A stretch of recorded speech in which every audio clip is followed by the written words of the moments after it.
Alabama, just south of Mobile, there's a little museum on Main Street that houses a motherlode of sunken treasure. Welcome to the Cazadora Museum. We are in the process of salvaging a Spanish brig of war. The museum's curator is Jim Rehard, and he's there more by accident than by choice. Jim used to be a full-time commercial fisherman, but not anymore. Now he's a full-fledged treasure hunter. But he didn't go looking for it. It just sort of happened one day. Now, I've always been a fisherman. Most of all my family has been a commercial fisherman from my father since then, and my son is a fisherman. We are now treasure salvers because we happen to have a treasure finder in the family. And I was fortunate enough of running a boat with the name of Mistake. He made the mistake of setting his net out in the right place. The mistake? Is Jim trying to tell us something here? How can finding treasure be a mistake?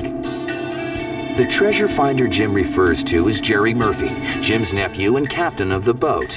One fateful day in October 1992, out in the Gulf of Mexico, Jerry pulled up more than just fish. You never know what you're going to catch. You never know when you put one of those nets overboard, whether you're going to come up with it or without it. 20 hours out from their home port of Pascagoula, Mississippi, Jerry and his crew were trolling for butterfish. We had spooled most of the net up, and we didn't know the net was torn in two until we had about a third of it on the reel. If you catch a snag right and it catches in the soft webbing of the net, you can rip the net in two without even feeling it on the boat. A ripped net is a $10,000 mistake, but when they examined the damage, they discovered they caught more than fish. We started shaking a lot of debris out of the net, and it looked like rocks, but they didn't look like the kind of rocks that we catch. These look like round rocks. They look like rocks out of a river. And while I was pondering that and looking back, I noticed one of my crew members had fallen right down on his hands and knees and was scrabbling around.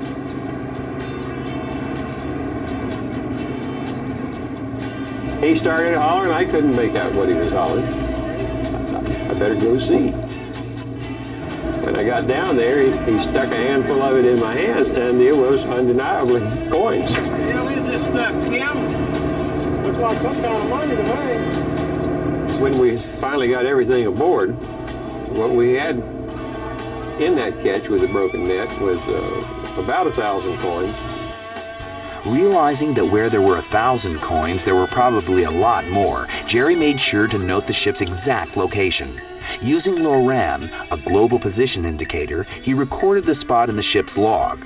Then he called his uncle, Jim Rehard.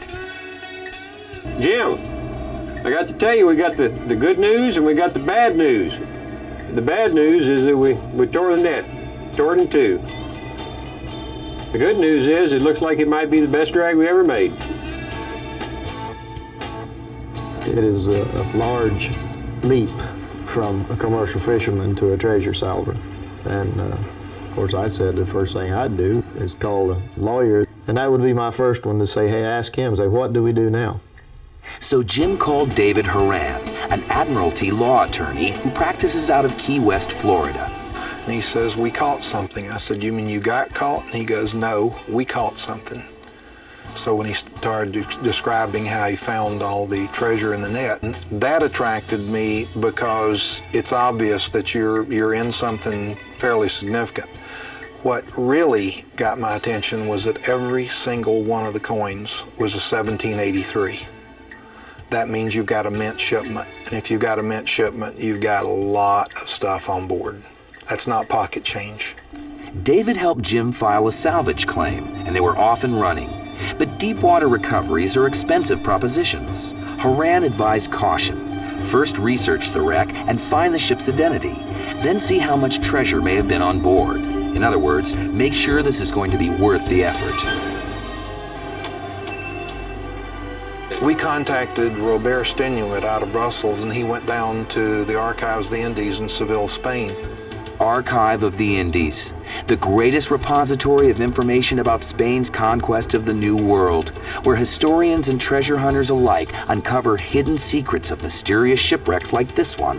According to the old documents, the ship could only be El Cazador. Bristling with cannons, she was the armored car of her day.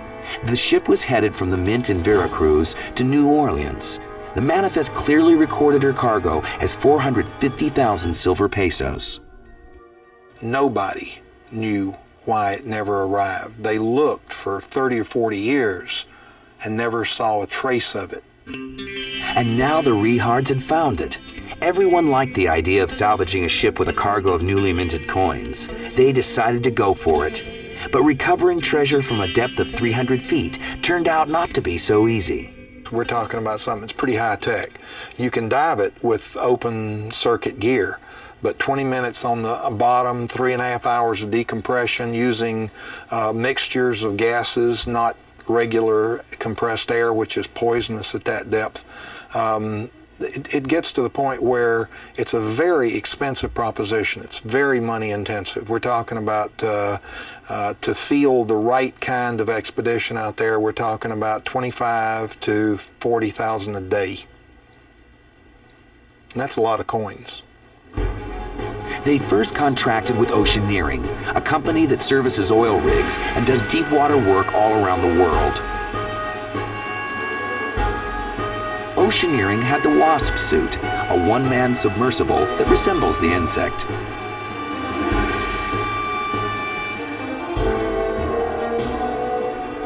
Using the Wasp, underwater vacuums, and remote-operated vehicles, Oceaneering was able to recover several tons of coins from the Cazador. In this incredible footage, the robotic claws of the Wasp lasso one of Cazador's 200-year-old bronze cannons.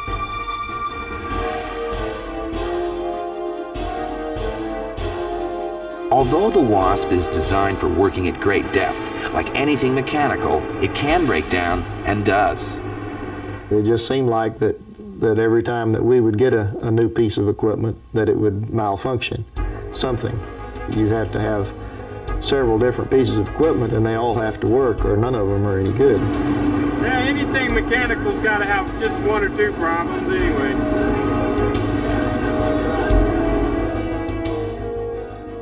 But unfortunately, Oceaneering couldn't finish the project and had to return to the oil business. In came Merrick's, a company specializing in treasure recovery using divers, sort of the old-fashioned method. But at this depth, the dangers of diving increased dramatically, especially with the slow and laborious decompression, and the problems still didn't go away. They had some bad trouble with some of their gear, which is it's a standard within the industry. So did Oceaneering. I mean, when you're working with that kind of pressure, you have a lot of malfunctions. To work in that depth, divers are very inefficient. It's just it's not practical.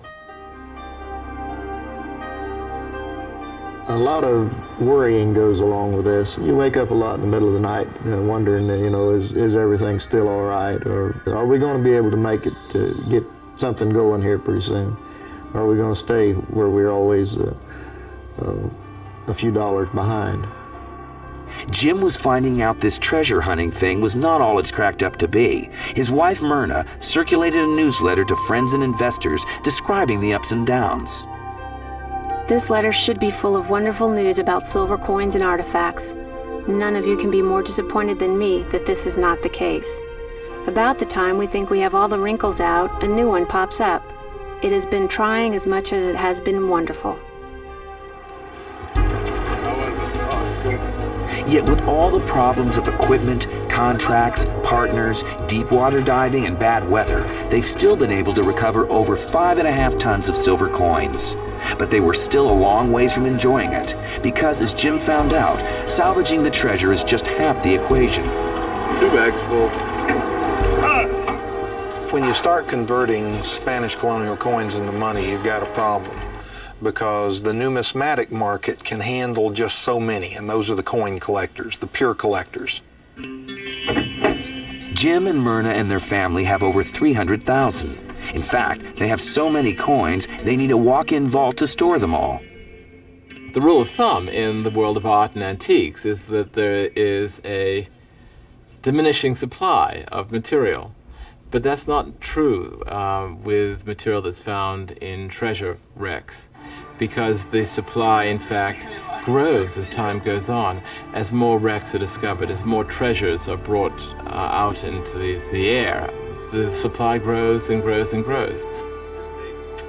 Investors in sunken treasures, for example, may be surprised to learn when they eventually reach the market with their treasure that the market isn't there for them anymore, because these markets are thinner than is really thought.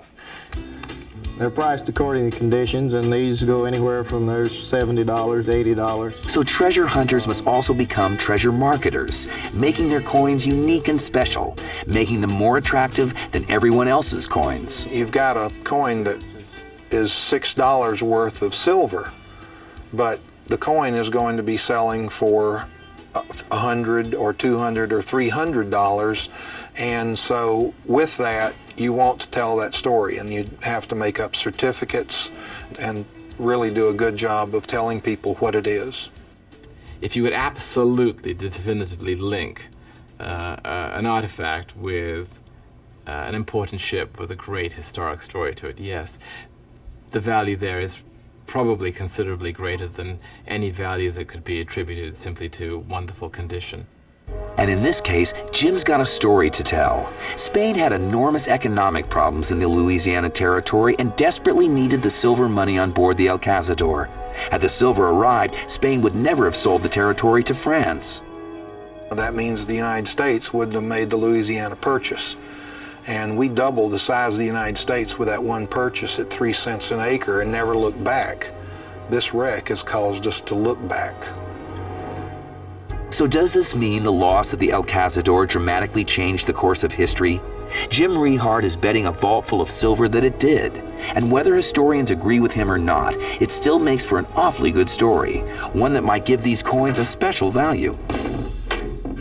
And it is our hope that we will eventually get enough monetary reward from it that it will be, maybe it's be enough for all of our retirement before it's over with. Maybe it won't. Whatever, it doesn't matter whether that ever happens or not. It is an experience that most people never even dream of in their lifetime.